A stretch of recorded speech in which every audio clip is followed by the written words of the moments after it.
दोस्तों, स्वागत है आपका टीम एनबी लर्निंग में। ये जो क्वेश्चन हम लोगों ने लिया है ये स्ट्रक्चर एनालिसिस टॉपिक से है। इसमें फाइंड करना है कि डिस्ट्रीब्यूशन फैक्टर क्या होगा मेंबर एडी में।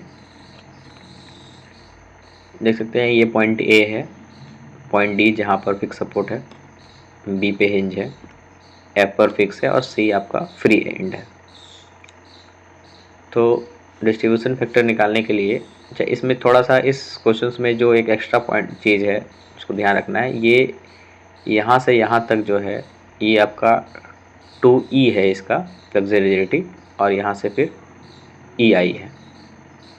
तो ये ही इस क्वेश्चन में एक एक्स्ट्रा पॉइंट है जो इस क्वेश्चन को थोड़ा सा अलग बनाता है।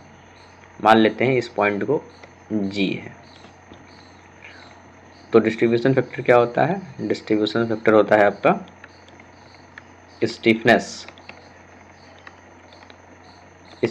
ऑफ दैट मेंबर, जिसमें हम लोगों को निकालना है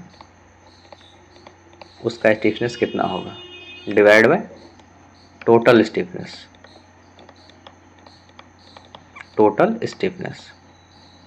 ये होता है डिस्ट्रीब्यूशन फैक्टर। तो हम लोगों को किस मेंबर में निकालना है? मेंबर एडी में निकालना है। तो डिस्ट्रीब्यूशन फैक्टर क्या हो जाएगा? Stiffness of the member AD divided by stiffness of the member AD plus stiffness of the member AF plus AC distribution stiffness of the member AC plus AB, ये होगा। अब हम लोग इसे पहला केस मान के चलते हैं कि ये A से D जो है ये पूरा इसका जो फ्लेक्सिबिलिटी है ये 2EI है। तो क्या कर सकते हैं? एज्यूम AD मेंबर जिसका फ्लेक्सिबिलिटी का वैल्यू 2EI है। ये हम लोग एज्यूम कर लिए AD मेंबर के लिए।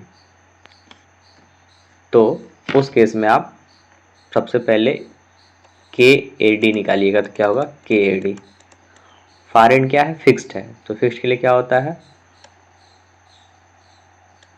4EI upon L। तो यहाँ 4 हो जाएगा, EI की जगह पर क्या हो जाएगा? 2EI और L तो L ही है। तो ये हो जाएगा आपका 8EI अपॉन L। ठीक है, इसके बाद देखते हैं AF के लिए। Fracture stiffness of the member AF।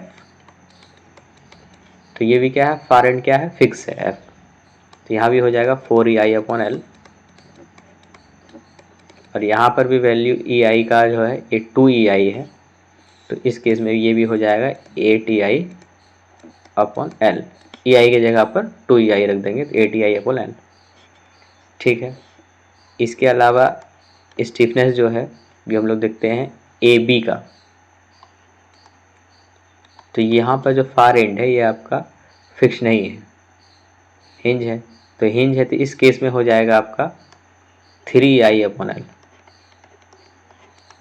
और यहाँ पर EI का वैल्यू EI है तो इसीलिए 3EI अपॉन L हो जाएगा। एक और बचता है stiffness of the member AC। तो KAC, चूँकि फार एंड फिक्स फ्री है तो इस केस में KAC का वैल्यू हो जाएगा 0। अब डिस्ट्रीब्यूशन फैक्टर यहाँ से फाइंड करते हैं। तो KAD जो होगा, KAD क्या हो जाएगा? 8EI upon L divided by KAD 8EI upon L plus KAF 8EI upon L plus KAC का क्या होगा? 0। KAC का 0 और KAB का हो जाएगा 3EI अपॉन L। तो यहाँ से जो डिस्ट्रीब्यूशन फैक्टर निकलेगा ये क्या निकलेगा? EI से EI कॉमन कैंसिल हो जाएगा तो ये ऊपर बचेगा 8 प्लस 8 प्लस 0 प्लस 3 तो हो जाएगा 8 8 8 16 तो 19। 8/19 आएगा यहाँ से। कब? यह कब आएगा? जब हम लोग AD का जो फ्लेक्सिबिलिटी है 2EI कंसिडर किए हैं उस केस में। अब हम लोग कंसिडर कर लेते हैं कि AD का जो फ्लेक्सिबिलिटी है EI है, through out the length EI है। तो जैसे through out the length EI consider करेंगे, किसका? मेंबर AD का। AD मेंबर का जो फ्लेक्सिबिलिटी है EI है थ्रू आउट द लेंथ। उस केस में हमको निकालना है KAD क्या हो जाएगा? 4EI/L, और इसमें EI का वैल्यू EI ही रह जाएगा। ठीक है, KAD के बाद क्या है? KAF। यहाँ देखिए फिगर में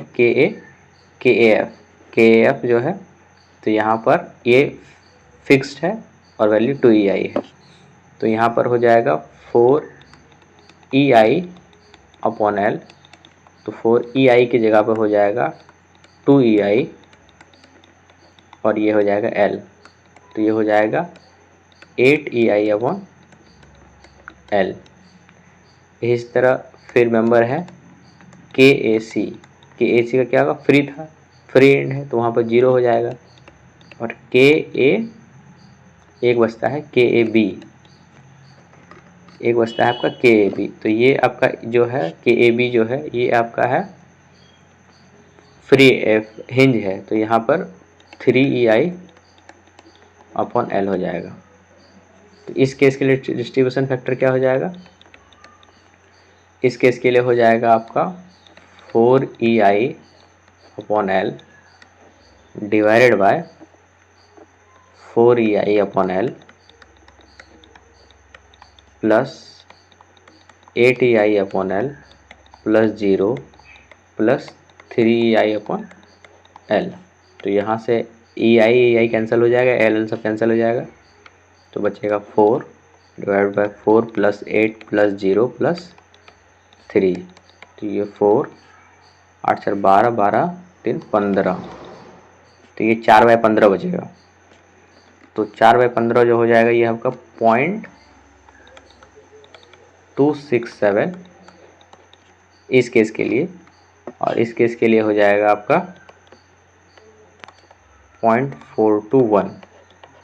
तो अब क्या है, इसका डिस्ट्रीब्यूशन फैक्टर क्या होगा? इस दोनों के बीच में होगा, 0.421 और 0.267। क्यों? क्योंकि हम लोग यहाँ पर AD लेंथ में जो है, ये पूरे लेंथ में ना ही 2EI है और ना ही पूरे लेंथ में EI है। तो हम लोग एक केस में कंसिडर किए कि पूरे लेंथ में 2EI है, एक केस में कंसिडर किए कि पूरे लेंथ में EI है। तो डिस्ट्रीब्यूशन फैक्टर इस दोनों के बीच में होगा, 0.421 और 0.267 के बीच में। तो इसका बीच में कौन है? इसके पॉइंट आंसर ऑप्शन C जो है 0.398, ये इसका राइट आंसर हो जाएगा। ये क्वेश्चन गेट में जो था, इसका ट्रिक यहीं पर था, ये जो EI का वैल्यू जो चेंज किया है।